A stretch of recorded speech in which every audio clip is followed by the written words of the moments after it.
콜로라도 애벌렌치가 정규리그 최종전에서 승리하면서 혼다 웨스트 디비전 1위 그리고 프레지던트 트로피까지 모두 차지했습니다. 올 시즌 스탠리컵 플레이오프 무대호를 16개 팀이 모두 결정됐는데요. 내셔널 하키리그 NHL 2020-2021 지난 한 주를 정리하고 이번 주말부터 시작되는 플레이오프 1라운드를 전망해보겠습니다. 국내 최초 국내 유일의 아이스하키 팟캐스트 비하인드넷 272회 시작합니다.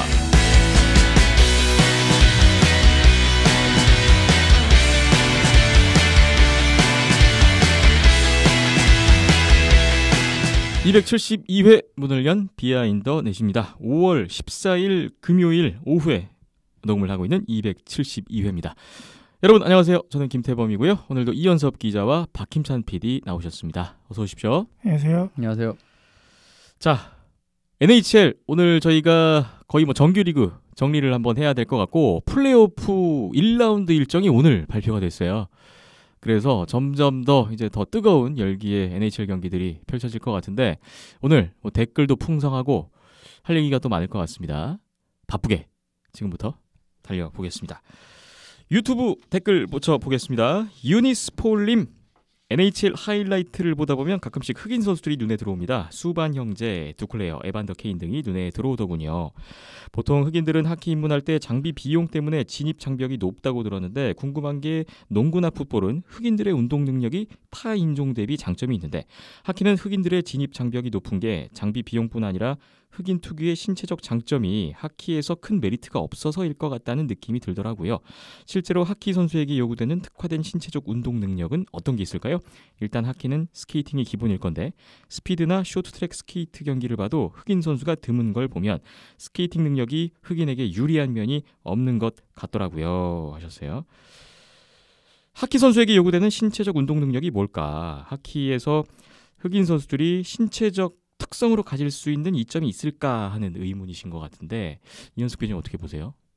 저는 개인적으로는 흑인이 뭔가 이제 그 인종을 그렇게 비하하는 건 아니고 이제 그 특정 인종 그 흑인 분들께서 나타나는 그런 그 DNA적인 특징이 있잖아요. 예. 근데 그런 부분에서 운동적인 부분에서는 저는 뭔가 할 거라고 달려들면은 못할 운동은 아무것도 없다고 봅니다.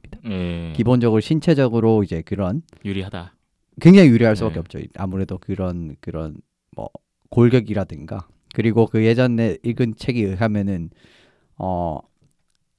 인대의 탄성 이런 것도 다르다고 합니다. 완전히. 그래서 뭐 높이뛰기나 이런 거를 그냥 별로 무리 없이 소화를 하는 뭐 그런 것도 있고 아무튼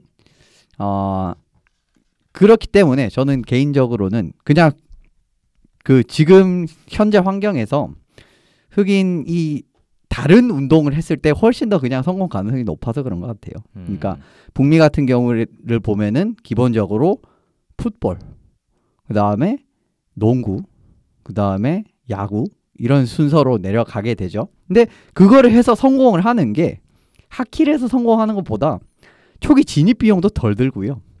아무래도 하키는 기본적으로 일정 수준 이상의 장비가 필요하기 때문에 아무리 싼 걸 쓴다고 해도 그리고 링크라는 그 허들 몇 가지 허들이 있죠. 아이스하키를 하기 위해서 몇 가지 허들 그거를 거의 허들이 없다시피 한 풋볼이나 농구를 이기기는 전 불가능하다고 봐요. 일단 거기에서 일단 허들이 있는 거고 이제 흑인 선수들은 풋볼이나 농구를 하면은 같은 값을 하고 같은 운동 능력을 가지고 같은 성과를 냈을 때 대학에 진학을 한다든지 대학에 진학을 해서 뭐 그런 부분은 장학금과도 연결이 되는 겁니다. 그런 부분이라든지 아니면은 성공했을 때 그 리워드가 하키 그 선수를 해서 이제 그렇게 허들을 그렇게 열심히 넘고 성공을 했을 때 그런 그 최종 성과 뭐 연봉 같은 거 벌 수 있는 금액 비교가 안 됩니다. 풋볼이랑. 그러니까 뭐 시작할 때도 돈이 부족해도 쉽게 시작할 수 있는 종목이 그런 종목이고. 그렇죠. 게다가 시작하기도 더 편해요. 그게. 그러다 보니까 제가 생각했을 때는 안 하는 거죠. 점점 안 들어오는 거죠. 그냥 굳이 이걸 할 필요 없지. 다른 그런 하는 게 더 나은 그렇기 때문이라고 봅니다. 기본적으로. 뭐 일단 신체적으로는 유리한 것은 이현숙 기자님 동의를 하지만 뭐 그런 여러 가지 조건과 상황 때문에 뭐 흑인 선수들이 적은 게 아닌가 이렇게 좀 생각을 해보게 됩니다. 만약에 이제 성공했을 때 그런 리워드가 좀 적다고 해도 허들이라도 비슷하면은 또 모르겠는데 그거조차 다른 스포츠가 더 좋아요. 음. 그리고 뭐 대학 진학이라는 이런 것도 훨씬 편하고 그런 부분에서를 본다면은 당연히 저는 그냥 안 하는 거라고 봅니다. 네. 못 한다기보다는. 형노님이 뭐 관련 내용 또 댓글을 주셨어요. 크준의 초프는 올 시즌이 끝나면 트레이드 될지 모른다고 기사가 떴네요. 올해 무책임하게 2번이나 코비드로 결장하는 게 매니지먼트가 많은 실망을 하고 있다고 하는데 러시아 선수들이 많이 결장이 되는데 오늘 저녁에 필리전은 어떻게 될지 모르겠네요. 캐나다나 미 북부 지역은 잘 모르지만 흑인들이나 아시아인들이 유스아키를 인구 비율처럼 많이 하지는 않죠. 아무래도 시작하는 선수들의 수가 적으니까 프로로 진출하는 선수들의 수도 적은 것 같습니다. 재정적인 이유는 무척이나 단편적인 이유 같습니다. 캐나다나 미 북부 지역에서는 아이스하키를 하는 비용은 매우 저렴하다고 들었습니다. 반면에 펜실베니아 이하의 지역에서는 비용이 엄청나게 들고요 하셨어요. 형도님은 흑인이나 아시아인들의 하키 선수들이 적은 게 재정적인 이유보다는 유스 때부터 하키를 하는 비율이 적은 이유 때문인 것 같다라는 말씀을 해주셨어요. 그리고 워싱턴의 러시아 선수들 이야기를 하시면서 필라델피아전 걱정하셨는데 실제로 5월 7일 그 경기 워싱턴이 졌습니다. 네. 형노님 댓글까지 두 분 댓글 또 잘 보고 가겠습니다. 에드워드마님, 샥스와 요추는 4위를 끝까지 추격할 듯 했는데 결국 블루스가 제자리를 찾아가는군 하셨어요. NHL 혼다 웨스트 디비전 4위 결국 세인트루이스 블루스의 차지가 되었죠. 네, 이따가 NHL 또 주간 리뷰 시간에 관련 이야기를 나눠보겠습니다. 프랜시스 기원님 댓글 주셨는데 그렇게 하이스트 오즈의 주인이 버팔로로 확정되었습니다 라는 댓글이에요. 버팔로 세이버스가 가장 높은 확률을 가져갔다는 말씀이신데 버팔로가 올 시즌 승점으로 최하위 했어요 결국은. 네, 그렇게 결론이 났습니다. 그래서 3픽 이하 무조건 확보가 확정이 됐습니다. 버팔로가 뽑을지 궁금하네요. 높은 확률만큼 좋은 결과물을 얻을 수 있을 것인지는 좀 봐야 될 것 같아요. 다음 볼츠 레츠고님이 5월 9일에 댓글 주셨는데요. 오늘 경기 참패로 바실렙스키의 베지나는 물 건너 간 것 같습니다. 헤드먼의 맥도너까지 부상을 당했다니 그냥 작은 부상이지만 휴식 차원에서 빠졌다고 믿고 싶습니다. 보브롭스키가 템파 상대로 상성이 있는 것인지 아니면 다시 살아나는 것인지 잘하더군요. 보브롭의 폼을 떠나서도 템파 공격진이 좀 헐거운 느낌이 없잖아 있긴 합니다.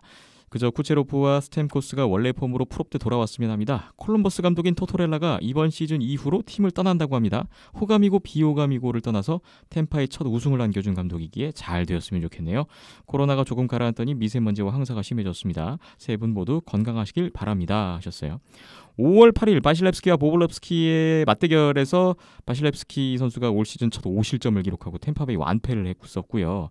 템파베이의 감독으로 2003-2004 시즌에 스탠리컵 우승을 이끌었던 토토렐라 감독이 콜럼버스 감독에서 물러난다는 뉴스 있었죠. 지난주에 또 금토요일이었죠. 역대급 황사, 미세먼지. 볼츠 레츠코님 포함한 애청자분들도 건강 유의하시길 바라겠습니다. 이 베지나 관련해서 다른 분들도 댓글을 같이 주셨어요. 답글로. 프랜시스 기원님. 그래도 올해 세운 기록도 있고 해서 독보적이진 못해도 여전히 유력한 후보 아닐까요? 플러리 발라모프보단 더 많은 경기 뛰었고 사로스보다 평균 실점이 적기 때문에 끝까지 봐야죠. 이래서 베지나, 노리스, 셀키 등 개인상 선정 기준이 참 내키지 않습니다. 작년 언젠가 이 기자님 언급처럼 귀에 걸면 귀걸이, 코에 걸면 코걸이라 갈수록 공신력이 떨어집니다. 댓글 주셨어요. 베지나 트로피 주인공 끝까지 가봐야 할 것 같다는 말씀이시고 개인 시상의 공신력이 떨어진다는 이현숙 기자님 생각과 공감하시는 것 같아요. 볼츠 레치고님도 관련 댓글 주셨어요. 아무래도 2연전이 플로리다랑 프롭 1라운드와 관련이 많아서 조금은 더 극단적으로 느껴졌던 것 같네요. 특히 2연전 마지막 경기 바실롭스키의 폼은 마치 정규 시즌 보브롭스키랑 몸이 바뀐 듯한 모습이 있어서 흐흐 하셨어요. 정규리그 마지막 2연전 바실롭스키 선수가 결과가 안 좋았죠. 5실점, 4실점 모두 패했습니다. 이어서 D.H.K님도 댓글 같이 달아주셨는데요. 이제 플러리랑 그루바우만 한 경기씩 남긴 했는데 이 5월 11일 댓글 주셨어요. 현 스탯본이 진짜 모르겠네요. 그루바우랑 플러리가 3실점 이상 하게 된다면 발라모프가 스탯상 우위 가져가긴 할 텐데 만약에 현 상태라면 진짜 기자들 취향 따라 갈릴 것 같습니다. 개인적으로는 발라모프가 세이브 성공률과 실점률 모두 1위가 안 된다면 팀도 많이 이기고 전반적인 스탯이 좋은 플러리가 제일 유력하지 않을까 싶긴 하네요. 베지나 트로피 누구의 차지가 될 것인지 예측하기 어렵다. 이런 상황 설명을 해주신 D.H.K님이었고요. 프랜시스 기원님이 어제 13일 목요일에 또 댓글 주셨어요. 볼츠 레츠고님 댓글에 달아주셨네요. 오늘 꼬치, 완봉, 9연승하면서 무게추가 기울긴 했습니다. 연승하는 동안 94%라는 정신 나간 퍼포먼스도 그렇고 아직 베지밀 마셔본 적도 없으니 표심에 결정적인 영향을 주겠네요 하셨어요. 베이거스의 마르크 앙드레 플러리 선수가 5월 12일 세너제이전 정규리그 최종전에서 셧아웃 승리했습니다. 9연승으로 정규리그를 끝냈는데 마지막에 강한 인상을 남기긴 했어요. 자, 이제 뭐 거의 마무리가 됐고 예, 끝났죠. 다. 누구냐? 누가 탈 거냐가 남아 있는데 플레리입니다. 아, 지금 이 시점에서 연수 기자 생각은 예. 기원님께서 플레리? 아주 정확하게 네. 뭐랄까 그런 그 기자들의 투표의 그 심리 상태를 아주 정확하게 찔러주는 네. 그런 그 댓글을 마지막에 남겨주셨죠. 이제 별 차이 없으면은 이제 그 팀 성적이랑 그 다음에 얘 못 받아봤으니까 그럼 줍니다 보통. 그런까지 더하면은 더 줍니다. 아주 대표적인 예시 있잖아요. 시드니 크로스비 2016년인가 그 2연패 하기 첫 시즌. 예. 5년 전 시즌이 세너제이 잡은 그때 그 콘스마이스 크로스비 줬습니다. 이게 진짜 말도 안 되는 결과라고 저는 생각을 했었는데 왜냐하면 네. 없었거든요. 네. 그 친구의 유일무이한 없는 타이틀이었거든요. 줍니다. 그러면 오베치킨 2018년 마찬가지죠. 아, 우승할 때 더 잘한 선수 있었거든요. 좋습니다. 뭔가 그 상징적인 뭔가 그 과거에 대한 그런 것도 좀 향수를 불러일으키는 것 같기도 하고 네, 기자들 물론 이제 그 선수들이 네. 못했다는 네. 건 아니에요. 근데 그 시리즈만 놓고 플레이오프 MVP잖아요. 그러면은 그 플레이오프 때 더 잘한 친구들이 있는데 그거를 즐기고 이제 그런 좀 상징적으로 줄든 때도 있는 거고 네. 그 다음에 이런 배지나나 노리스나 마찬가지입니다. 다 그런 거 진짜 많이 들어가요. 저는 뭐 굉장히 많이 언급드렸죠. 에릭 칼손 한 3년 연속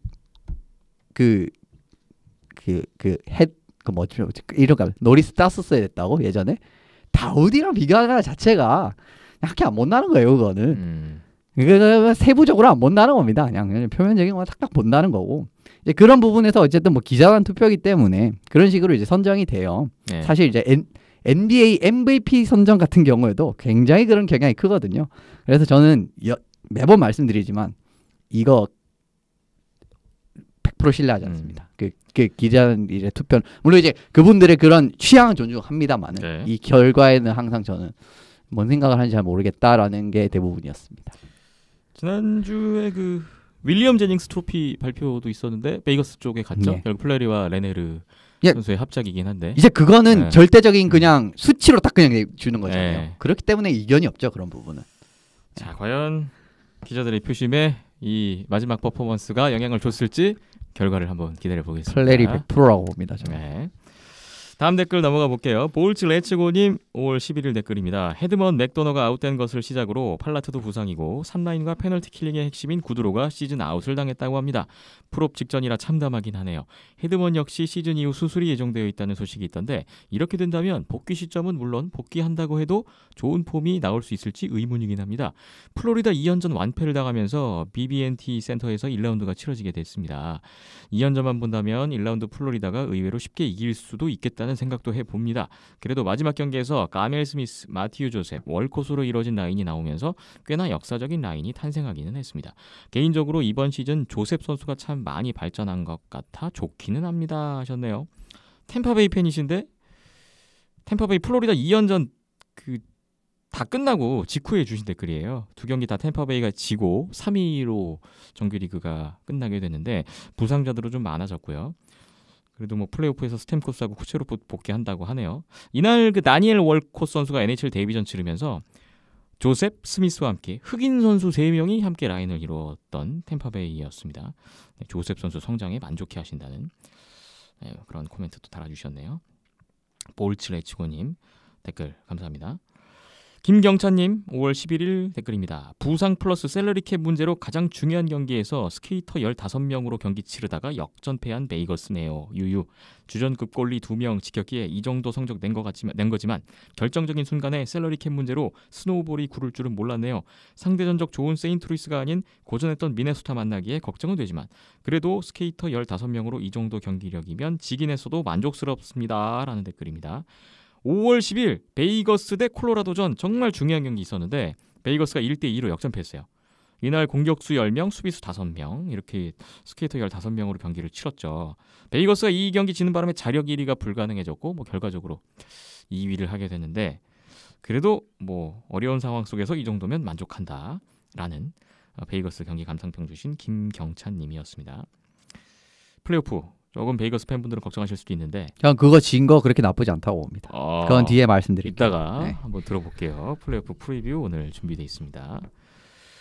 다음 D.H.K님 5월 11일 댓글입니다. 보스턴과의 3위를 두고 다툰 사생결단 리그 마지막 경기 반드시 이기고 워싱턴이 보스턴을 잡아줘야만 가능했던 신락 같은 가능성이었는데 연장 가면 보스턴이 승점을 따게 되니 2대2 상황에서 3피 마지막에 골리를 빼는 초강수까지 뒀지만 결국 연장 돌입하면서 가능성이 모두 사라졌고 연장에서 홀에게 한 대 또 맞기까지 했네요.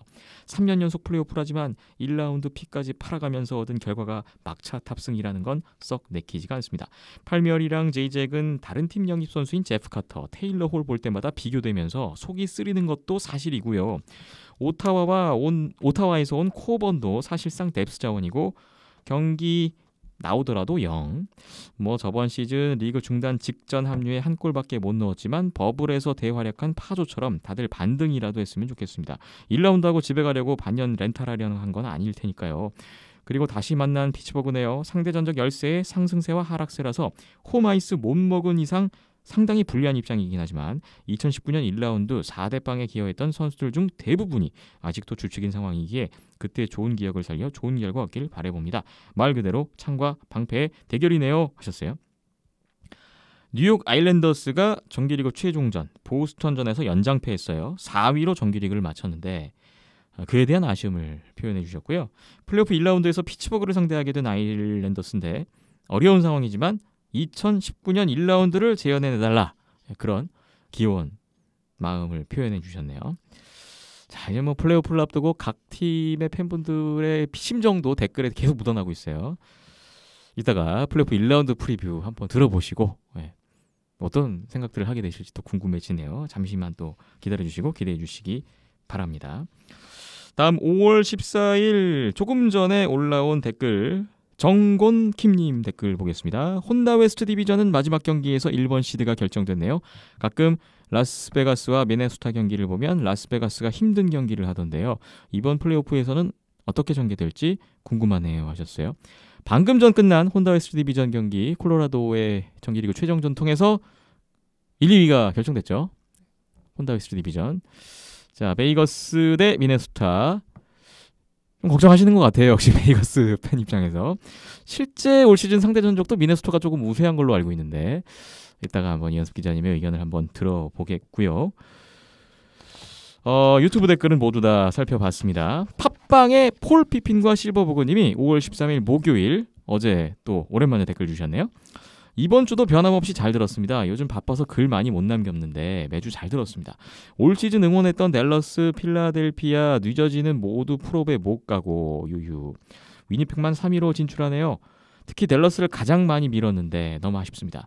이스트 디비전은 팔메어리와 제이잭이 뛰는 뉴욕 아일랜더스를, 센트럴 디비전은 전통의 템파베이를, 웨스트 디비전은 콜로라도를, 노스 디비전은 유일하게 살아남은 위니펙을 응원하려고 합니다 하셨어요. 응원하시는 팀들 성적이 좋지 못해서 또 아쉬우신가 보네요. 위니펙이 마지막 기대주가 되겠군요. 질문 주셨어요. 위니펙은 1라운드를 통과할 수 있을지 이현섭 기자님의 냉정한 분석 부탁드립니다 하셨습니다. 위니펙이 에드먼턴과 1라운드를 치르게 됐는데 위니펙의 운명 이현섭 기자님 냉정한 분석 잠시 후에 보내드리겠습니다. 먼저 결과만 알려드릴까요? 아니요, 이따가 예, 좀 이따 이따가 들으시게. 이거는 좀 명확해서 네. 그렇습니다. 댓글이 좀 더 이어지는데 보겠습니다. 지난번 방송 때 이야기 나왔던 임포서 이야기에 제 개인적으로 의견을 말씀드리면 임포서들이 은퇴 후 우울증, 공황장애, 자살 등을 겪지 않는다면 꼭 필요하다고 생각합니다. 톰 윌슨 선수 같은 선수에게 팀 전체 멘탈이 나가느니 차라리 임포서 형태의 4라인 선수를 보유하는 것이 좋다고 생각합니다. 하키에서 허용되는 범위에서는 활용하는 것이 좋다고 생각합니다. 제가 만약 레인저스 단장이라면 다음 시즌 윌슨 선수를 때려 눕힐 수 있을 정도의 선수를 보강해서 도발하지 못하도록 팀 멘탈을 지키겠습니다. 아이스타임이 5분 내외의 4라인 선수에게 인포서 형태의 보강 나쁘지 않다고 저는 생각합니다. 파이트를 보기 위해 하키를 시청하지는 않지만 파이트가 필요할 땐 하는 것이 하키라고 생각합니다. 실제로 동호회 하키를 해보신 분들이라면 왜 파이트를 하는지 알 수 있을 거라 생각합니다. 세 분 모두 건강하시고 응원합니다. 이렇게 댓글 마무리해 주셨어요.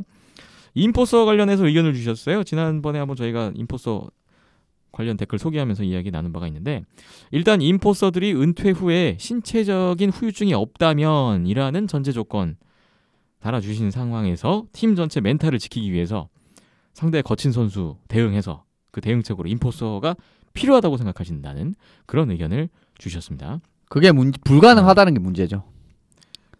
요즘 하키에서. 그렇죠. 네. 그게 불가능하고요. 시스템상으로. 그다음에 그 인포서를 어중간하게 기용을 했다가 한 자리를 이제 로스트 한 자리가 이제 공백이 나는 거랑 거의 똑같은 상황이 나올 수 있거든요. 네. 그런 부분 포함을 해서 최근에 하키는 점점 그러니까 로스터를 구성을 하는데 선수진의 깊이를 다지는 쪽으로 가죠. 그런 상황에서 이제 그 한 자리 그 날아간 그 공백이 메워질 수 없는 그 결과로 초래될 수도 있단 말입니다. 그리고 NHL 플레이오프 자주 보시는 분은 아시겠지만 플레이오프 막차 싸움 생각보다 굉장히 치열하거든요. 네. 이게 그 올해야 좀 특수한 식으로 펼쳐졌지만 보통은 이제 그 동서부를 같이 가잖아요. 네, 뭐 그런 식으로 갔을 때 그 네. 마지막 디비전 막차. 근데 만약에 그 인포서의 뭔가 실수로 그 공백, 예를 들면 뭐 인포서를 기용을 했는데 그 경기는 이 친구를 뭐 예를 들면 뭐 5분? 1분밖에 못 쓰는 겁니다. 결국 왜냐하면 그 많이 낼수록 손해니까 경기력인 측면에서 그런 상황에서 경기를 졌다. 근데 그것 때문에 못 나가는 확률 가능성도 배제할 수가 없죠. 그러니까 요즘 같은 경기에서는 5분 내외의 4라인 선수도 팀 전력에 매우 중요하다. 굉장히 중요하죠. 이렇게 봐야 되겠군요. 예. 그래서 최소한 라이언 리브스 정도는 돼야 된단 말인데 그 정도 선수를 구하는 쉽지가 않습니다. 그게 문제죠. 예. 박균철 PD님, 동호회 하키를 해보면 왜 파이트를 하는지 알 수 있다. 이렇게 말씀 주셨는데 어떻게 보십니까? 동호회 하시는 입장에서? 기본적으로는 예, 동호회 하키에서는 파이트는 용납이 안 되고요. 네. 예, 체킹도 물론 안 되고요. 예. 근데 감정 상하는 일은 있다고. 그렇죠. 그렇습니다만. 하다 보면 욱하는 경우들이 네. 개인적인 경험에 비춰봤을 때는 일반 프로 선수들보다 더 자주 있지 않나. 예. 이게 이제 상대방에게 유해를 가고 뭔가 해코지를 하기 위해서라기보다는 서로 간의 실력이 좀 미숙하고 스킬들이 미숙했을 때에 오해가 생기는 부분들이 더 크거든요. 네. 예, 그런 상황들이 자주 발생이 되다 보면은 뭐 리그 경기, 디비전 경기는 물론이거니와 친선 경기에서도 욱하는 형님들이 좀 계시거든요. 그러니까 또 이제 20대 젊은 동호인 동생들, 후배들도 젊은 혈기에 또 이 한 몸 던져서 뭔가 하키를 팀을 위해 해보려는 이런 또 의욕들이 넘치다 보니까 그런 부분에 자주 그런 상황들이 있어서 이런 말씀을 해주신 것 같습니다. 네. 뭐 아무래도 좀 플레이적으로 미숙하고 그쵸. 그러다 보니 조금 부상의 위험성도 좀 있고. 예, 내가 밀고 싶어서 민 게 아니라 네. 내가 스케이트가 미숙해서 미끄러 넘어지면서 밀린 건데 네. 예, 거기서 이제 오해가 시작되고 뭐 이런 거죠. 즐겁게 운동하려고들 하시는 거니까 몸 건강하게 하기 위해서 즐겁게 하시는 거니까 좀 이렇게 좀 냉정함을 유지하시고 좀 즐거운 마음으로 하셨으면 좋겠습니다. 결국에 또 이렇게 자주 만나다 보면 끝나고 맥주 한 잔씩 하고 이런 거거든요. 네. 폴 피핀과 실버버그님 댓글까지 모두 확인을 해봤습니다. 정규리그 마지막 주라서 그런지 NHL 관련 댓글들이 엄청 많았는데 플레이오프 때 또 어떤 의견들을 주실지 기대를 해보고요. 참여해주신 분들께 감사의 말씀 드리겠습니다. 뭐 내가 응원하는 팀이 아니더라도 경기 보신 소감이나 이런 거 남겨주시면 또 재밌을 것 같아요. 계속해서 구독과 좋아요 저희 SNS 등을 통해서 많이 눌러주시고요. 후원도 항상 기다리고 있으니까 후원도 보내주시면 저희 콘텐츠 제작에 감사하게 반영하겠습니다. 다가올 한 주 동안에도 다양한 목소리 부탁드리겠습니다. 비하인드넷 272회 잠시 후에는 NHL 정규리그 지난 한 주 정리부터 들어가 보겠습니다.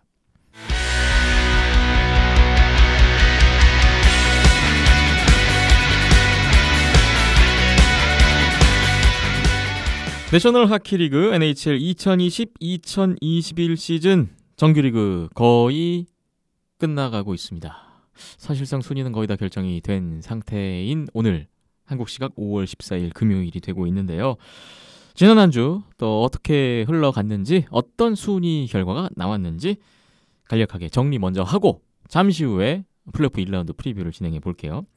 5월 10일 월요일에 NHL 3스타스 발표가 있었습니다. 5월 3일부터 9일까지 일주일간의 경기 기준으로 가장 잘했던 선수들, 돋보였던 선수들 3선수가 선정이 됐는데 소개해드리겠습니다. 첫 번째 스타 에드먼턴 오일러스의 캐나다 출신의 센터 코너 맥데이비드 선수입니다. 4경기 3골 10도움 13포인트.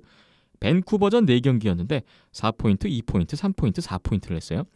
5월 8일 경기에서 1골 3도움을 올렸는데 팀의 4골에 모두 기여했죠. 시즌 53경기 만에 시즌 100포인트를 달성했습니다. 최근에 포인트 생산 페이스가 더 올라와 있는 맥데이비드 선수인데요. 최근 7경기 20포인트네요. 올 시즌 현재 한 경기 남은 상태에서 104포인트인데 최종 몇 포인트가 될지 기대가 됩니다.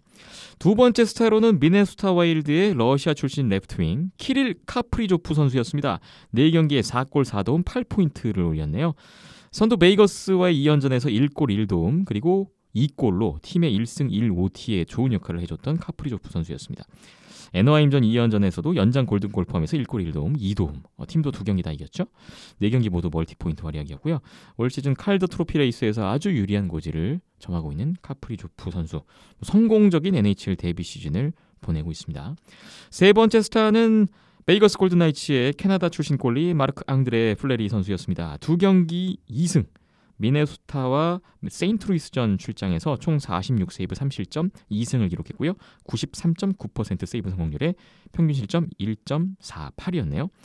특히 5월 6일 미네소타전에서 승리하면서 통산 490승 로베르토 루옹고 선수 제치고 NHL 통산 승리 역대 3위로 올라섰던 게 눈에 띄는 기록이었습니다. 그 다음 경기도 이기면서 491승째 올렸죠. 자, 통산 492승 셧아웃 67회 기록하고 있는 마르크 앙드레 플레리 선수 베지나 트로피 레이스에서 유리해졌다. 이런 앞서 말씀을 드렸어요. 세 선수 받을 만한 선수가 받은 것 같은데 좀 맥데이비드 선수 당연히 이렇게 뽑힐 것 같았는데 역시나 올라왔군요. 어떻게 보셨습니까? 별로 시즌이 이제 별로 의미 있는 경기들이 없었어서 지난주는 그냥 좀 전반적으로 경기도 다 좀 긴장감이 좀 없는 경기들이 많았어요. 그러면 사실 더 이제 기록 같은 부분은 쌓기가 더 쉬운 거고. 무난하게 100포인트 달성을 한 느낌이거든요. 역사의 길이 남을 뭔가 그런 시즌을 보낸 것 같긴 하지만 동시에 이번 올해 이런 그 디비전에서의 특수성이 또 이 스코샤 노스 디비전 팀들 상대로만 않았나. 얻은 기록이다. 그렇죠. 그 점은 좀 감안을 해야겠어요. 그런 부분이 있기 때문에 어쨌든 맥데이비드가 하트, 카프리조프가 칼더, 플레리가 베지나. 수상자 다 올라왔네요. 굉장히 좀 유력한 상황의 선수들이 이번에 3스타스에 다 올라와 있는 또 특징이 있네요. 3스타스는 이렇게 선정이 됐습니다. 그 3명 확정이라 봅니다. 그 정도로 지금 매우 유리합니다. 그 플레리는 이제 지난주에 확정을 만들었죠, 자기 손으로. 자, 오늘 272회 NHL 주간 리뷰 정리를 해봐야 되는데 현지 시각 기준으로 5월 13일 목요일, 한국 시각 오늘 5월 14일 금요일 경기 결과까지 반영했습니다. 조금 전에 중요한 경기가 또 하나 있었는데 막 끝났고요. 플레이오프 1라운드의 모든 대진, 올 시즌 프레지던트 트로피의 주인공이 최종 확정됐습니다. 각 디비전별로 사실상의 정규리그 마지막 주 잠시 정리를 해보겠습니다. 디스커버 센트럴 디비전 먼저 보겠습니다. 정규리그 마지막 2연전에서 최종 2위와 3위, 7위와 8위가 바뀌는 결과가 나왔는데 볼까요? 이 디비전 최종 1위 캐롤라이나 허리케인스입니다. 41전 원정 2연전을 모두 패했는데 이미 디비전 1위가 확정된 상태에서 가졌던 41전이었고요. 승점 80점으로 1위를 차지한 캐롤라이나 허리케인스입니다. 2위 결국 플로리다 팬서스의 차지였습니다. 템파베이와의 홈 2연전 수입했죠. 최근 6연승 승점 79점으로 디비전 2위로 정규리그를 끝내네요. 알렉스 벤베리 선수가 템파베이전 첫 번째 경기 해트트릭을 했고 크리스 드리에드거 선수가 정규리그 최종전에 2주 만에 나와서 셧아웃 승리 기록했습니다. 플로리다에게 2연전을 모두 패한 템파베이 라이트닝이 최종 3위로 정규리그를 마감했는데 정규리그 마지막 3경기 댈러스전 포함해서 3연패하면서 정규리그를 끝냈어요. 승점 75점 3위였습니다. 안드레이 바실렙스키 선수가 마지막 2연전 좀 부진했고요. 최종 4위는 내시빌 프레데터스입니다. 캐롤라이나와의 홈 2연전 모두 승리했는데 올 시즌 캐롤라이나전 5패 1OT 6번 다 진 후에 마지막 2경기는 승리했어요. 승점 64점으로 디비전 4위로 정규리그를 끝낸 내슈빌이었습니다. 5위는 댈러스 스타스로 결정됐습니다. 템파베이전 승리하면서 6경기 만에 승리를 챙겼는데 내슈빌이 캐롤라이나를 꺾는 바람에 시카고 원정 가기 전에 디비전 5위 플레이오프 진출 실패가 확정됐었던 댈러스였습니다. 지난 시즌 컵 파이널까지 올랐던 댈러스가 올 시즌에는 플레이오프에 못 나가게 됐군요. 승점 60점, 디비전 5위였습니다. 6위 시카고 블랙호크스인데요. 최종 승점 55점으로 6위로 시즌을 끝냈습니다. 맥켄지 앤트위슬 선수 댈러스전에서 NHL 데뷔 첫 골을 기록했던 시카고였군요.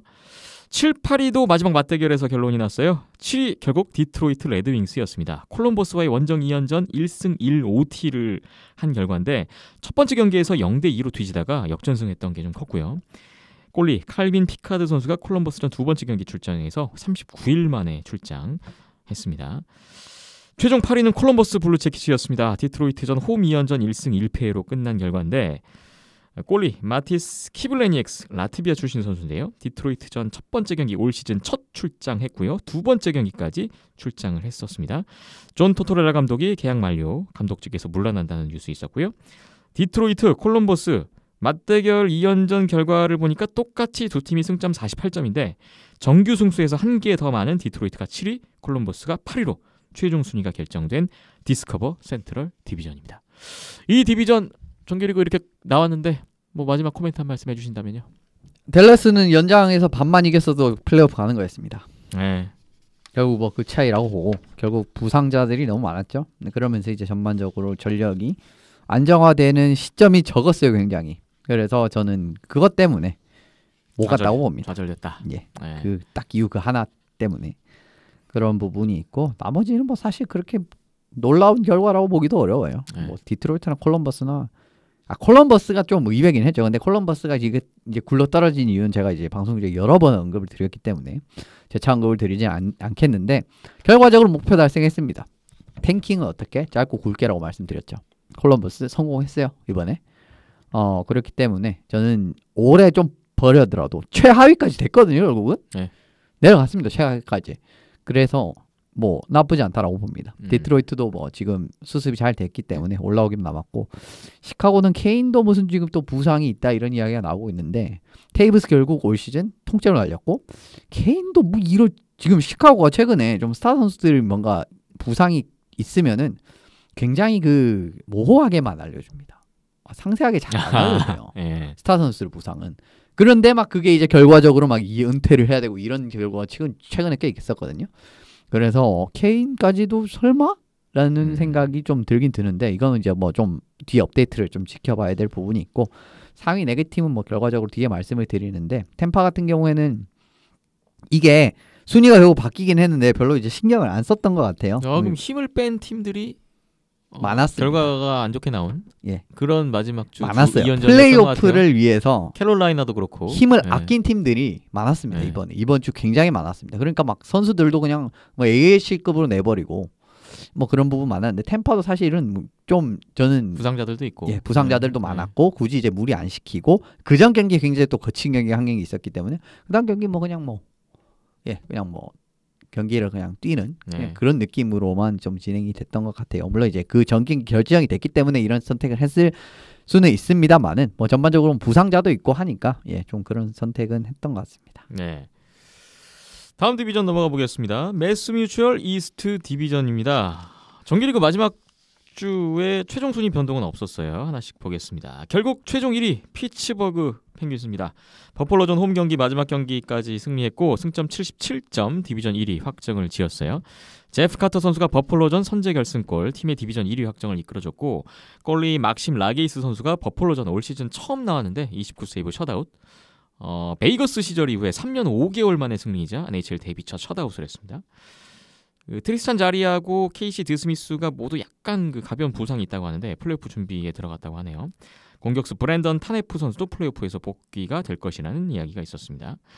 2위는 워싱턴 캐피털스입니다. 필라델피아전 홈 2연전 수입 당할 뻔했는데 두 번째 경기 3피리어드 종료 직전에 동점골 넣고 연장 골든골로 역전승하는 바람에 이 승리로 디비전 2위 확정이 된 워싱턴이었습니다. 승점 77점, 피츠버그가 승점은 같지만 디비전 2위로 정규리를 끝낸 워싱턴이었어요. 골리 크레이그 앤더슨 선수가 23일 만에 필라델피아전 나와서 28세이브 1실점 승리 기록했고요. 미하엘 라플, 오스트리아 출신 이 공격수가 보스턴전 연장 골든골로 워싱턴 이적 후 첫 골을 올렸습니다. 톰 윌슨, 엘릭스 오베치킨 선수, 그래도 마지막에 다 복귀가 되던 워싱턴이었어요. 3위는 보스턴 브루인스였습니다. 뉴욕 아일랜더스전 홈 경기 이기면서 3위 확정을 지었던 보스턴이었는데 승점 73점입니다. 공격수 나비트 파스트르니아크 선수, 체코 출신 공격수죠. 레인저스전에서 통산 200골 달성이 있었습니다. 4위는 결국 뉴욕 아일랜더스였네요. 지난 한 주 1승 1OT를 하면서 승점 71점으로 4위로 정규리그를 끝낸 아일랜더스입니다. 5위는 뉴욕 레인저스입니다. 보스턴전 원정 경기 승리했고 5연패 끊으면서 최종전 승리로 정규리그 끝냈는데 승점 60점, 디비전 5위입니다. 스웨덴 출신 미카 지바네자드 선수가 보스턴전 2골로 역시 통산 200골 달성을 했고요. 수비수 라이언 린드그렌 선수와 3년 900만 달러 재계약 발표 있었습니다. 그리고 데이비드 퀸 감독 포함해서 모든 코치진을 해임했던 지난주 뉴욕 레인저스였습니다. 골리 코치 한 명 빼고였습니다. 골리 코치는 제외. 그렇습니다. 그래서 사실상 모든 코치라고 보시면 됩니다. 네, 정정합니다. 예. 다음 최종 6위는 필라델피아 플라이어스인데요. 지난주 2승 1OT 3경기 모두 승점 챙겼고 승점 58점, 디비전 6위로 시즌 끝냈고요. 7위는 뉴저지 데블스. 앞선 6경기 5승 1패에 좋은 분위기를 이어가지 못했고 지난주 2경기 다 지면서 승점 45점, 디비전 7위자 리그 전체 29위로 시즌을 끝낸 뉴저지입니다. 마지막 최하위 8위 버펄로 세이버스. 피츠버그전 원정 경기 최종전에서도 졌고 올 시즌 리그 최저 승점 37점으로 시즌을 마감하게 됐습니다. 매스뮤추얼 이스트 디비전 정리해 주시죠. 전반적으로는 뭐 생각대로 이 피츠버그가 1위 할 줄은 몰랐는데 그 부분 이제 여러 번 말씀을 드렸었고 필라델피아가 이 정도로 내려앉을 줄은 몰랐습니다. 저는 이 팀이 결과적으로 그 말씀드린 니스캐넌 선수의 수비 공백이 젊은 선수들로만은 극복이 안 됐어요. 결과적으로 그게 이제 수비적으로 크게 이제 무너지는 경기들이 자주 너무 자주 나오면서 그냥 뭐 시즌이 미끄러져 버렸죠. 근데 뭐 전반적으로 팀 전력 자체는 괜찮기 때문에 그런 부분에서 약점이 올해 얼마나 이제 극복이 되는지 오프 시즌에 따라서 이제 내년에도 충분히 이제 제가 생각했을 때 필리는 굉장히 좋은 성과를 낼 수 있는 팀 중에 하나라고 보긴 봅니다. 뉴저지 버펄로는 그냥 뭐 전력 자체가 사실은 이 틈바구니 속에 살아남을 수 있는 전력들이 아니었죠, 둘 다. 이제 이런 부분이 있었고 레인저스가 이제 생각보다 성공을 했는데 이제 필리가 굴러 떨어지는 바람에 더 이제 좀 빛나게 보이죠. 그래도 이제 지금 좀 이제 뭐 팀 분위기 자체는 그렇게 이제 썩 뭐랄까 평안하진 않은 것 같아요. 이제 개혁인데요. 다음 시즌 좀 싹 갈아엎는. 3경기 남기고 그 대표랑 뭐 GM 자르고 그 다음에 감독 거의 코치진 거의 물갈이. 아직까지 후임은 발표가 안 됐는데 이게 선수까지 물갈이가 될지는 좀 봐야겠습니다. 선수까지는 제가 봤을 때 물갈이는 안 할 것 같아요. 왜냐하면 지금 코어 자체는 구축이 돼 있기 때문에. 근데 지금 코어에 얼마나 딱 맞는 감독을 데려올 수 있을지 이런 부분은 조금은 지켜봐야 될 것 같습니다. 지금 분명히 가능성은 있거든요. 근데 감독 선임 잘못해가지고 전혀 지금 팀 컬러랑 맞지 않는 감독을 딱 앉히잖아요. 그러면 순식간에 굴러떨어질 수 있을 정도의 그런 불안한 느낌의 지금 그런 뭐랄까 뭔가 아직 덜 여문 이런 그런 과일 같은 느낌이거든요. 레인저스는. 그렇기 때문에 조금 잘못하잖아요. 그럼 그냥 또 굴러떨어질 가능성은 충분히 있는 지금 레인저스입니다. 그래서 이번 좀 감독 선임 누가 될지 이런 부분을 좀 지켜봐야 될 것 같습니다. 매스뮤추얼 이스트 디비전까지 이렇게 살펴봤습니다. 다음은 스코시아 노스 디비전 보겠습니다. 여기는 5, 6, 7위 하위권 순위 결정만 남아있는 상황인데 아직 정규리가 끝나지 않은 디비전이에요. 유일한 디비전 스코시아 노스 디비전입니다. 하지만 뭐 순위는 상위권은 정해졌어요. 1위 토론토 메이플립스입니다. 몬트리올과의 홈 경기에서 역전승하면서 2승리로 디비전 1위 확정지었던 토론토였고요. 최근 7승 2OT 9경기 연속 승점을 기록하고 있습니다. 수비수 저스틴 홀 선수 몬트리올전 복귀가 됐고 덴마크 출신 골리 프레데리크 안데르센 선수가 오타와전을 통해서 54일 만에 복귀전 치렀어요. 결과는 24세이브 4실점 OT였습니다. 한 경기 남겨놓고 있는 토론토입니다.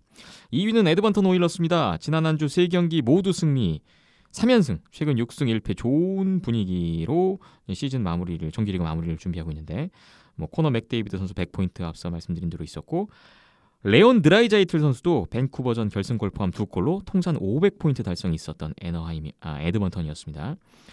3위는 위니펙 제츠입니다. 밴쿠버전 홈 2연전 두 번째 경기 승리하면서 디비전 3위 확정지었던 위니펙이었는데요. 공격수 마크 샤이플리 선수가 오타와전에서 통산 200골 달성했고요. 공격수 폴 스테스니 선수가 밴쿠버전에서 통산 1000경기 출장 달성이 있었습니다. 한 경기 남겨놓고 있는 위니펙입니다. 4위는 몬트리올 캐네디언스입니다. 에드먼턴전 홈 2연전 2OT를 했는데 첫 번째 경기 OT로 플레이오프 진출 확정을 지었었고요. 가장 마지막 16번째로 플레이오프 막차를 탄 몬트리올이었어요. 하지만 최근에 3연승 후에 최근 3패 2OT 5연패로 정규리그를 끝냈고요. 승점 59점, 최종 4위의 몬트리올이네요. 수비수 시어 웨버 선수 계속 결정하고 있고요. 부상 중인 골리그 케리 프라이스 그리고 공격수 브랜던 갤러거 선수는 플레이오프에 맞춰서 복귀가 기대된다고 합니다. 다음 현재 5위는 캘거리 플레임스입니다. 지난 한 주 두 경기 모두 이겼고 최종 순위는 아직 모릅니다. 5위 아니면 6위가 될 거고요. 3경기 남겨놓고 있는 캘거리예요. 5위로 확정입니다. 5위까지 확정됐나요 이제? 예, 확정이 됐고요. 밴쿠버한테 3경기 덜 했지만은 네. 밴쿠버가 있죠. 밴쿠버에게 밀릴 가능성이 근데 거의 희박하다고 봅니다. 제가 봤을 때는. 예, 왜냐하면 밴쿠버가 지금 남은 경기에서 사실상 다 이겨야 남은 캘거리전 다 이기면 아직 뒤집힐 수는 있군요.